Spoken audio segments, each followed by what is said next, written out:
Class 9th subject maths, chapter probability और chapter number 15, NCERT page number 276 chapter probability बहुत आसान है।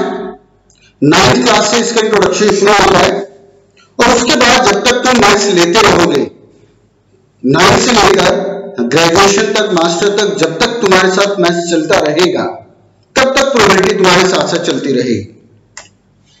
9th में बिल्कुल बेसिक है, इंट्रोडक्शन है और कहीं कहीं थोड़ा बहुत 9th क्लास में भी 10th क्लास के लेवल का प्रोबेबिलिटी आता है, क्योंकि 9th में और 10th की प्रोबेबिलिटी में बहुत ज्यादा फर्क नहीं है। एनसीईआरटी में तो हम देखेंगे बिल्कुल ही डायरेक्ट मटेरियल है जिसमें कुछ सोचने की, कुछ करने की भी जरूरत नहीं होती। 10th में जाकर के फिर भी उतना डायरेक्ट नहीं होता जितना 9th क्लास में है, लेकिन फिर भी मोस्ट ऑफ द स्कूल्स के अंदर एग्जाम में प्रोबेबिलिटी ज्यादातर 10th क्लास वाले देते हैं, तो साथ साथ हम उसको भी डिस्कस करेंगे ही। प्रोबेबिलिटी टर्म वाली पॉसिबिलिटी से, और पॉसिबिलिटी हम तब यूज करते हैं जिसके बारे में हमें कुछ डेफिनेट नहीं पता। हम केवल अंदाजा लगाते हैं, हम केवल तुक्का मारते हैं कि हाँ शायद आज बारिश आएगी, हाँ शायद आज मौसम ठीक हो जाए, हाँ शायद ऐसा होगा, हाँ आज शायद ऐसा हो जाए। तो यही पॉसिबिलिटी है जिससे हम इसको प्रोबेबिलिटी बनता है। प्रोबेबिलिटी में अपनी कुछ टर्म्स हैं, जैसे इसमें एक टर्म यूज होती है इवेंट। जितने भी हम टर्म्स में डिस्कस कर रहा हूं, ज्यादातर टर्म्स का क्वेश्चन के सॉल्यूशन से कोई लेना देना नहीं है, लेकिन ये जब हम पढ़ते हैं प्रोबेबिलिटी के बारे में तो कहीं कहीं ये टर्म यूज होती है, इसलिए हमें इसका पता होना चाहिए। तो इसमें जैसे पहली टर्म मैंने बताया इवेंट, तो इवेंट क्या है? अब जैसे मैं यहाँ पे अब हम क्लास अटेंड कर रहे हैं, तो क्लास अटेंड करना एक इवेंट हो गया। हम खाना खा रहे हैं, वो एक इवेंट हो गया। हम एग्जाम कर रहे हैं, वो एक इवेंट हो गया। कोई भी एक्टिविटी अगर हम कर रहे हैं तो वो एक इवेंट है। हमने एक डाइस थ्रो किया, डाइस थ्रो किया और उसमें कोई नंबर अपीयर हो रहा है तो वो क्या है? इवेंट है। हमने कॉइन टॉस किया, कॉइन टॉस करने पर कुछ आए, वो क्या है? इवेंट है। तो ये इवेंट है, कोई भी एक्टिविटी जो हम परफॉर्म करते हैं। और इसके बाद इसमें एक टर्म यूज होती है फेवरेबल आउटकम्स, एक टर्म यूज होती है possible outcomes, total number of possible outcomes. अब फेवरेबल एक और टर्म आता है उससे पहले, एक्सपेरिमेंट। एक्सपेरिमेंट क्या है? एक्सपेरिमेंट वही है जिसको भी हमने इवेंट कहा, लगभग उसी से मिलता जुलता है।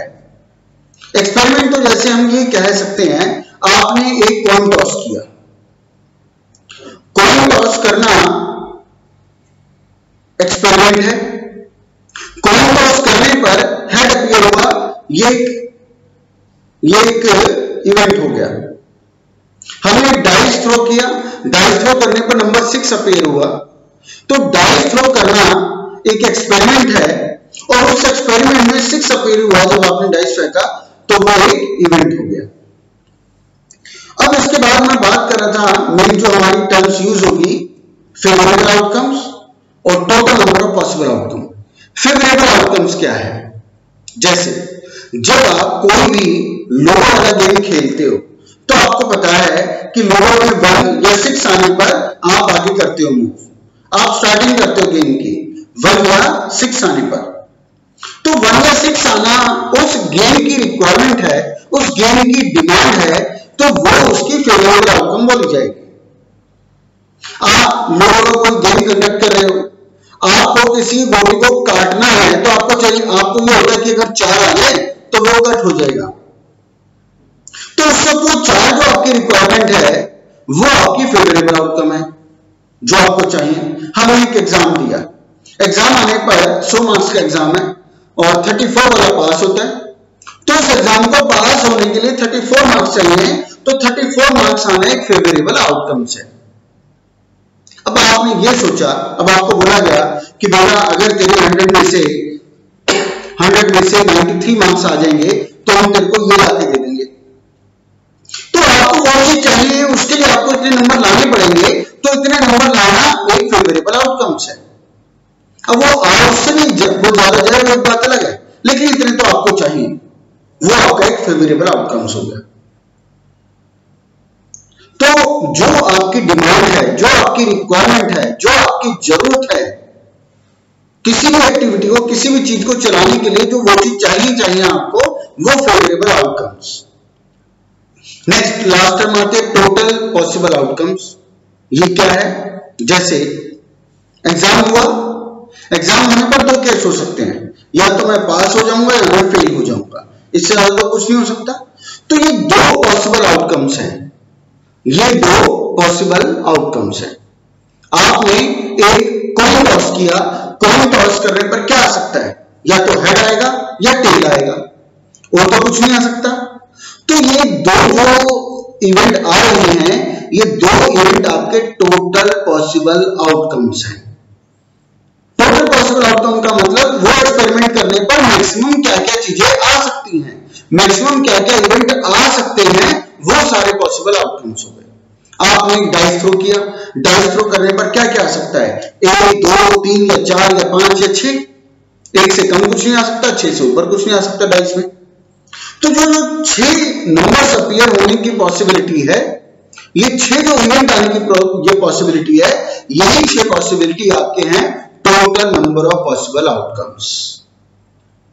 ये है टोटल पॉसिबल आउटकम्स। ठीक है, जब भी आपको प्रोबेबिलिटी बतानी होती है तो उसको लिखने का एक फॉर्मेट है, अपना एक तरीका है, एक फॉर्मूला बेसिक सा, वो भी एक बार डिस्कस करते हैं। एनसीईआरटी से पेज नंबर 276, एनसीईआरटी से पेज नंबर 276 पर तुम देखोगे बीच में एक फॉर्मूला टाइप से लिखा हुआ है पीई, पी ब्रैकेट में E equal number of trials in which the event happened upon the total number of trials. आगे रहे, तो ये जो ट्रायल्स लिखा है इसको मैंने कहा है पॉसिबल आउटकम्स, और इसमें जो उसने कहा number of trial in which the event happen, इसको मैंने कहा है फेवरेबल आउटकम्स। तो इस फॉर्मूले को मैं एडिट करवा रहा हूं, इसको काट करके एनसीईआरटी में कहीं पर भी इसके साइड में लिखो P E equal favourable outcomes upon total number of possible outcomes. मैं फिर रिपीट करता हूं, इसको काट करके आप इसी के कहीं लेफ्ट राइट में जहां पे भी स्पेस खाली है वहां पर लिखो P E equal favourable outcomes upon total number of possible outcomes. ये प्रोबेबिलिटी निकालने का फॉर्मूला है, बड़ा छोटा सा, कोई खास बात नहीं है। ऊपर वो लिखते हैं जो हमारी डिमांड है, हमारी रिक्वायरमेंट है, नीचे वो लिखते हैं जो मैक्सिमम आ सकता है। अब यहां पे P का मतलब क्या है? P का मतलब प्रोबेबिलिटी है, ब्रैकेट में E का मतलब इवेंट है, जो भी आपसे पूछा गया। अब पेज नंबर एनसीईआरटी से ही 277, एनसीईआरटी से ही पेज नंबर 277, इसमें एग्जांपल 1 को देखते हैं। इसने एक कॉइन को 1000 टाइम्स 1000 बार उछाला, और उछालने पर इसने डेटा जो बनाया उससे पता चला कि इसमें हेड 455 टाइम्स आ रहा है, टेल 545 टाइम्स आ रहा है। इसमें हेड 455 टाइम्स अपीयर हुआ और टेल 545 टाइम्स अपीयर हुआ। आपको बताना है ईच इवेंट की प्रोबेबिलिटी क्या होगी। तो आसान है, पहले उसने कहा कि हेड की प्रोबेबिलिटी बताओ, तो हम ये देखेंगे कि भाई 1000 बार मैंने उसे उछाला था और 1000 टाइम्स उसे टॉस करने पर हेड 455 टाइम्स आया था, तो हेड की प्रोबेबिलिटी क्या हो गई? 455 अपॉन 1000। हेड कितनी बार आया? 455 टाइम्स आया, और टोटल पॉसिबल आउटकम कितने थे? 1000 थे, 1000 बार तो उछाला था, तो जो भी आया होगा टोटल 1000 बार ही आया होगा, तो 455 अपॉन 1000, आंसर खत्म। नेक्स्ट, अब आपको टेल की प्रोबेबिलिटी बतानी है, तो वो टेल कितनी बार आया है? 545 टाइम्स, तो इसकी प्रोबेबिलिटी हो गई 545 अपॉन 1000। क्वेश्चन खत्म। अब लिखने के तरीकों को डिस्कस कर लेते हैं। जैसा कि वहां सबसे पहली लाइन में तो आप लिखोगे, सबसे पहली लाइन में लिखोगे PE equal favourable outcomes upon total number of possible outcomes. Next line में आप लिखोगे P। अब लिखने के आगे तरीके दो हैं, या तो नोटेशन फॉर्म में लिखे, नोटेशन फॉर्म में लिखोगे तो जो ब्रैकेट में E है ना, E तो वो इवेंट है जो आपको चाहिए, जो भी इवेंट होगा वो ब्रैकेट में लिखोगे। हेड चाहिए तो ब्रैकेट में E की जगह हेड लिखोगे, टेल चाहिए तो ब्रैकेट में E की जगह टेल लिखोगे। तो जैसे फर्स्ट पार्ट में हेड की प्रोबेबिलिटी मांगी गई थी, तो पहला एक्सप्रेस करने का तरीका है P ब्रैकेट में हेड इक्वल 455 अपॉन 1000, या आप नोटेशन फॉर्म में नहीं करना चाहते तो सेंटेंस फ्रेम कर दो कि probability getting a head, probability getting head equal 455 upon 1000। Reduce करना होगा, कटिंग करनी होगी, रिड्यूस करके आंसर छोड़ेंगे। नेक्स्ट टेल के लिए प्रोबेबिलिटी बतानी है, या तो ऐसे दिखा दो P ब्रैकेट में टेल जो चाहिए, P ब्रैकेट में टेल इक्वल 545 अपॉन 1000, या आप इसको चेंज कर लो, सेंटेंस फ्रेम में इसको दे दो कि probability getting tail equal 545 upon 1000, reduce करके आप दोगे। एंसर में तुम देखोगे इसने डेसिमल में कन्वर्ट किया हुआ है, डेसिमल में कन्वर्ट करना जरूरी नहीं है, मेरे इसको रिड्यूस करके छोड़ना होता है, अगर तुम कर देते हो तो कोई बुराई भी नहीं है। आगे चलते हैं एग्जांपल 2। एग्जांपल 2 में इसने दो कॉइन्स को 500 टाइम्स टॉस किया, और ऐसा करने पर जब डेटा बनाया गया तो इसने देखा दो हेड 105 टाइम्स अपीयर हुआ, वन हेड 275 टाइम्स अपीयर हुए, नो हेड का क्या मतलब है, कोई भी हेड नहीं आया। इसका और क्या मतलब है, तो इसका और मतलब यह है कि अगर उसमें कोई भी हेड नहीं आया तो क्या आया, दोनों पे टेल ही आए होंगे। भाई अगर कोई भी हेड नहीं आया तो क्या आया होगा, दोनों टेल आए होंगे। तो लैंग्वेज इसने चेंज कर दी। ये भी कह सकता था कि टू टेल्स, उसने लैंग्वेज चेंज करके कहा नो हेड। तो ऐसे उल्टा मतलब तुम्हें समझ आना चाहिए, क्योंकि इस तरह से अगर लैंग्वेज लिख के दे देगा और वो पूछे कि गेटिंग टू टेल्स की प्रोबेबिलिटी बताओ, अब हो सकता है हमारे में से कुछ स्टूडेंट सोचे कि दो टेल तो इसमें कहीं नहीं आए हुए, सारे हेड है, जबकि उसने इनडायरेक्ट बोला हुआ है कि नो हेड मतलब वो था टेल। चलो, इसने कहा ईच इवेंट की प्रोबेबिलिटी बताओ, तो फर्स्ट लाइन में PE equal favourable outcomes upon total possible outcomes. Second line part 1 में पहली नोटेशन P ब्रैकेट में टू हेड्स इक्वल कितनी बार आया 105 अपॉन टोटल कितना था 500, या सेंटेंस फ्रेम में दे दो इसको कि probability getting two head equal 105 upon 500, favourable कितने थे 105 और टोटल कितने थे 500। अब सेकंड पार्ट P ब्रैकेट में वन हेड या प्रोबेबिलिटी गेटिंग वन हेड, जो भी तुम्हें आदत पढ़नी हो, कितनी बार आए हैं फेवरेबल 275 टाइम्स आए जी अपॉन 500। P ब्रैकेट में नो हेड या P ब्रैकेट में टू टेल्स, या सेंटेंस फॉर्म में दे दो कि probability getting two tails, favourable कितने हैं 120 upon total possible outcome 500। Decimal में कन्वर्ट करना जरूरी नहीं है, रिड्यूस करके करना जरूरी है। आगे चलते हैं। अब ऐसे एग्जांपल 3 भी है, इसने एक डाइस को 1000 बार थ्रो किया और ऐसा करने पर कौन सा नंबर कितनी बार अपीयर हुआ, डेटा यहां पर बनाया हुआ है। वन उसमें 179 टाइम्स आया था, ऐसे ही आगे जाके 5 175 टाइम्स अपीयर हुआ, 6 190 टाइम्स अपीयर हुआ, ऐसा सारा डेटा दिया गया है। और फिर कहता है ईच इवेंट की प्रोबेबिलिटी बताओ, तो ठीक है, वन की क्या होगी 179, फेवरेबल क्या वन का 179 times, out of total possible outcome 1000, तो probability getting 179 by 1000, probability getting 2 150 by 1000, probability getting 3 157 by 1000। इस तरह से वो सारे हमारे बने हैं।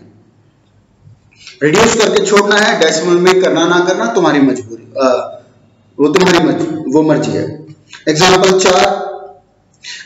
4 में इन्होंने टेलीफोन डायरेक्टरी का सर्वे किया और टेलीफोन डायरेक्टरी में फोन नंबर्स के ऊपर इन्होंने डेटा बनाया।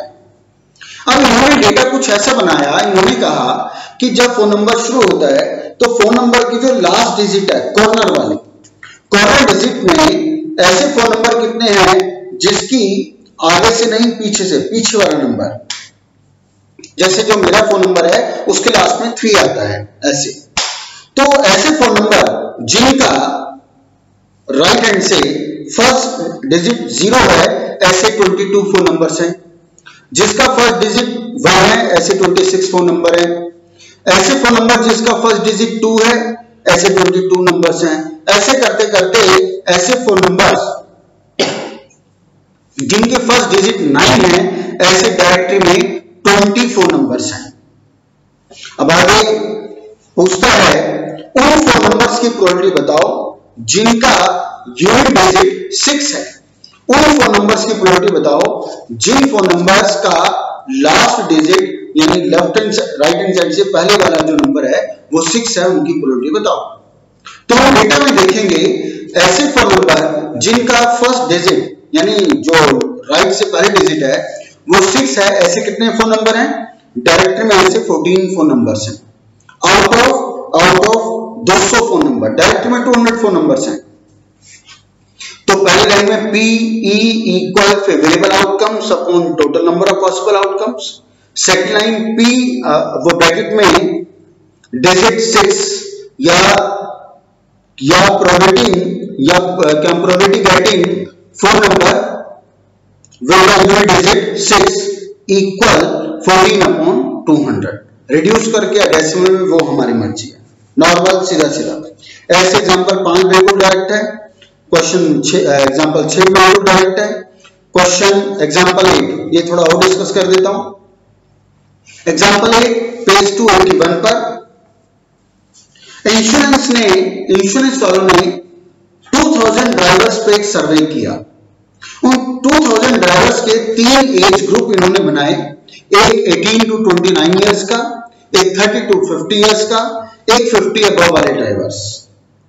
और number of accident in a year, 0 का मतलब है जिनका कभी कोई एक्सीडेंट ना हुआ हो, जिनका एक बार एक्सीडेंट हुआ हो, थर्ड कॉलम जिनका 2 बार एक्सीडेंट हुआ हो, फोर्थ कॉलम जिनका साल में 3 बार एक्सीडेंट हुआ हो, और फिफ्थ कॉलम जिनका 3 से ज्यादा बार एक्सीडेंट साल में हुआ। तो ऐसे हर एज ग्रुप का इन्होंने दिया हुआ है। आगे फर्स्ट पार्ट में पूछता है 18 to 29 इयर्स का जो एज ग्रुप वाला ड्राइवर है उसमें उन ड्राइवर्स की प्रोबेबिलिटी बताओ जिनके साल में एग्जैक्टली 3 बार ही एक्सीडेंट हुए हो। एग्जैक्टली 3 बार, तो साल में एग्जैक्टली 3 बार 18 से 18 to 29 इयर्स का जो एज ग्रुप है एग्जैक्टली 3 बार एक्सीडेंट हुए हो, ऐसे कितने ड्राइवर्स हैं? तो डेटा में देखेंगे 61 ऐसे ड्राइवर्स हैं। तो इनकी प्रोबेबिलिटी बतानी है। तो P वो ब्रैकेट में having exactly 3 accidents of the age group 18 to 29 sentence जैसे मर्जी फ्रेम आप कर सकते हो, इज इक्वल टू फेवरेबल कितने हैं जो हमें चाहिए 61 upon total possible outcome 2000 driver over. Second part 30 से 50 साल का जो एज ग्रुप है इनके उन ड्राइवर्स की प्रोबेबिलिटी जिनकी एक या एक से ज्यादा बार एक्सीडेंट हुआ हो, एक या एक से ज्यादा बार। तो डेटा में देखेंगे 30 से 50 ईयर एज ग्रुप में एक या एक से ज्यादा बार। तो देखो 125 आएगा, 60 वाले भी आएंगे, 22 भी आएगा और 18 भी आएगा, चारों के चारों आएंगे आगे। 125 प्लस 60 प्लस 22 प्लस 18, क्योंकि उसने कहा था एक बार हुआ हो या एक से ज्यादा बार। एक से ज्यादा बार दो भी, वो 2 वाले भी हैं। एक से ज्यादा बार 3 एक्सीडेंट वाले भी हैं, एक से ज्यादा बार 3 से ज्यादा वाले भी हैं। तो 125 प्लस 60 प्लस 22 प्लस 18 ये इसका बना 60, ये इसका बना 225 upon 2000। Third part having no accident in a year, कोई एक्सीडेंट ना हुआ हो। तो P ब्रैकेट में no accident in a year, तो उन ड्राइवर्स को देखो जिन कोई भी एज ग्रुप तो मेंशन नहीं किया, जिनका कभी कोई एक्सीडेंट ही ना हुआ हो। तो वो कौन कौन से हैं? वो पहला कॉलम पूरा आ रहा है 0 वाला 440 प्लस 505 प्लस 360, तीनों मिला के ये बनते हैं 1305, ये बनते हैं 1305। इन ड्राइवर्स का कभी कोई एक्सीडेंट नहीं हुआ अपॉन 2000। रिड्यूस करके छोड़ना है, ओवर। तो बस इतना सा चैप्टर था, कोई खास बात नहीं थी। ऐसी एक्सरसाइज में देखोगे डायरेक्ट क्वेश्चन है, एक्सरसाइज के क्वेश्चन तुम्हें खुद करने। एक्सरसाइज के क्वेश्चन खुद करके आप पीछे जो आंसर्स दिए गए हैं उनसे आपको मैच करना है। एक्सरसाइज में जितने भी दिए गए हैं उनके आंसर्स निकाल के पीछे आपको मैच करना है।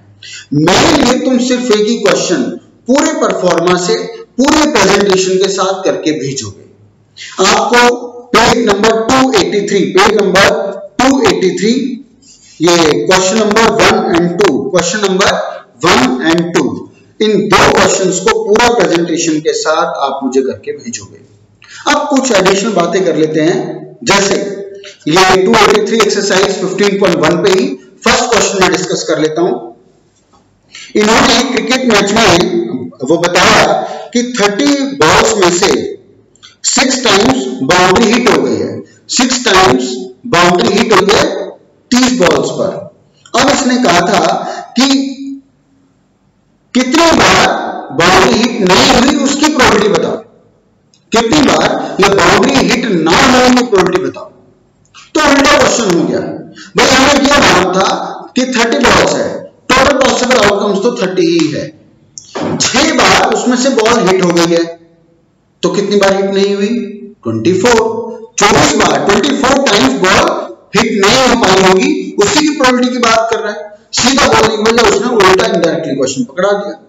तो प्रोबेबिलिटी ब्रैकेट में not hit the ball equal 24/30, reduce करके आप आंसर दे सकते हो। ऐसे ही एक और मैं देता हूं, आपके किसी एग्जाम में पास होने की प्रोबेबिलिटी, आपके किसी एग्जाम में पास होने की प्रोबेबिलिटी 60% है, वो बोलेगा फेल होने की प्रोबेबिलिटी बताओ, तो हम क्या बोलेंगे 40/100, 40%, ठीक है ना। ऐसे आपको बोलेगा कि कोई मैच हो रहा है, उस मैच में उस टीम के जीतने के चांस 0.3 है, कोई टीम है उसके जीतने के चांस 0.3 है, तो हारने के क्या होंगे, बचे हुए 0.7 होंगे, ठीक है। दूसरा एक बात और ध्यान रखना, आपने कॉइन टॉस किया। अब कॉइन टॉस करने पे पॉसिबल आउटकम 2 हो सकते हैं, हेड या टेल, और कुछ नहीं हो सकता। 2 पॉसिबल आउटकम्स हो गए 2। अब पूछा है टेल की प्रोबेबिलिटी क्या है, भाई टेल जब भी आएगा एक ही बार तो आएगा, सिक्का उछालोगे तो एट ए टाइम एक ही अपीयर हो सकता है, तो टेल या हेड, जब भी आएगा टेल एक ही बार आएगा। ऐसा तो है नहीं कि एक ही सिक्के पर एक ही बार में हेड टेल दोनों बार आ जाए, नहीं होता ना। तो उसने कहा कि हेड आने की प्रोबेबिलिटी बताओ, तो हम क्या बोलेंगे 1/2, भाई टोटल 2 हो सकते हैं, उनमें से एक ही होता है हेड। टेल की प्रोबेबिलिटी बताओ 1/2, हेड की प्रोबेबिलिटी बताओ 1/2, और तो कुछ नहीं हो सकता है टेल के अलावा। और उनकी अपनी अपनी प्रोबेबिलिटी क्या है 1/2, 1/2। अब हम दोनों 1/2, 1/2 को प्लस कर दोगे, 1/2 प्लस 1/2, तो वो क्या आ जाएगा 1।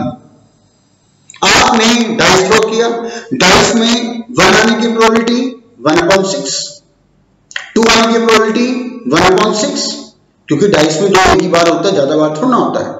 डाइस में 3 आने की प्रोबेबिलिटी 1/6, क्योंकि डाइस में 3 भी एक ही बार तो आएगा, एक ही बार तो होता है, ज्यादा बार थोड़ी ना होता है, ज्यादा फेसेस पे थोड़ा लिखा होता है।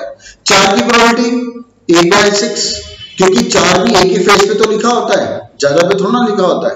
5 की प्रोबेबिलिटी 1/6, 6 की प्रोबेबिलिटी 1/6, और तो कुछ नहीं हो सकता 6 के अलावा। तो इन 6 के 6 इवेंट की प्रोबेबिलिटी को अगर प्लस कर दिया जाए 1/6 प्लस 1/6 प्लस 1/6, तो ऐसे सबको प्लस कर दूंगा तो वो भी क्या आएगा 6/6 मतलब 1। यहां पर तुम एनसीईआरटी में देखोगे, हो सकता है तुमने उस वक्त सोचा भी हो, पेज नंबर 277 पर एग्जांपल 1, पेज 277 एग्जांपल 1, इसने जब दोनों इवेंट की प्रोबेबिलिटी निकाल दी तो तुम देखोगे आगे जाकर इसने दोनों के डेसिमल फॉर्म को प्लस किया और वो 1 आ रहा है। ऐसे एग्जांपल 2, इसने सभी इवेंट की प्रोबेबिलिटी निकाली, सभी इवेंट की प्रोबेबिलिटी को जब इसने आगे जाकर नेक्स्ट पेज पे प्लस किया हुआ है तो वो भी 1 ही आ रहा है। एग्जांपल 3 को देख लो, जितने भी इवेंट थे 6 के 6, सबकी प्रोबेबिलिटी निकाली, सबकी प्रोबेबिलिटी को जब आप प्लस करोगे तो वो भी 1 ही आ रहा है। तो कहने का मतलब मैसेज ये है, जितने भी इवेंट होते हैं उन सभी इवेंट के जितने भी पॉसिबल आउटकम्स होते हैं, उन सब पॉसिबल आउटकम की अगर हम इंडिविजुअल एक एक करके प्रोबेबिलिटी निकालें और उनको जब सबको प्लस करें तो 1 ही आता है। इसीलिए जो मैंने भी एक एग्जांपल लिया था कि किसी टीम के जीतने की प्रोबेबिलिटी 0.3 है तो हारने की क्या होगी, तो मैंने 0.7 कहा। क्यों? क्योंकि खेल रहे हो तो 2 ही काम हो गया, तो हार जाओगे या जीत जाओगे, इससे ज्यादा कुछ नहीं हो सकता। हारना और जीतना सारा मिला के 1 ही होगा। अब 1 में से अगर जीतना 0.3 है तो बचा हुआ 1 में से माइनस कर दोगे 0.7 बच गया। ऐसे हमने कहा कि वो 60% है उसके विनिंग के, हारने के क्या है, पास होने के 60% है, फेल होने का क्या है। तो 1 को 100 का हो, वो परसेंट था तो इसलिए मैंने 100 ले वो टर्म लिया, तो 40 बच गया। ऐसे आपको 1 मार्क्स में क्वेश्चन आ सकते हैं, ध्यान रखना। अब आपने मैं 10th लेवल के क्वेश्चन ले रहा हूं और तुम देखोगे 10th लेवल में और 9th के लेवल में ज्यादा फर्क नहीं है। फर्क सिर्फ इतना है, या चलो आगे जाके बताता हूं। अब 10th में क्वेश्चन आपसे ऐसे आते हैं कि आपने डाइस थ्रो किया, डाइस में इवन नंबर की प्रोबेबिलिटी बताओ, डाइस में इवन नंबर आने की प्रोबेबिलिटी बताओ। तो अब हम पहले तो ये सोचेंगे कि भाई डाइस में इवन नंबर कौन कौन से होते हैं और कितने होते हैं, तो ध्यान आएगा 2 होता है, 4 होता है, 6 होता है। इसके अलावा डाइस में और इवन नंबर्स नहीं होते, 3 होते हैं बस। तो उसने कहा इवन की प्रोबेबिलिटी बताओ, तो इवन आना हमारी जरूरत है, हमारा फेवरेबल आउटकम 3 है, तो probability getting even number is equal to 3/6। 10th में क्वेश्चन आएगा कि एक डाइस में और आने की प्रोबेबिलिटी बताओ, तो हम सोचेंगे डाइस में और नंबर कौन से होते हैं और कितने होते हैं, तो ध्यान आएगा 1 होता है, 3 होता है और 5 होता है। 3 के अलावा कुछ नहीं होता।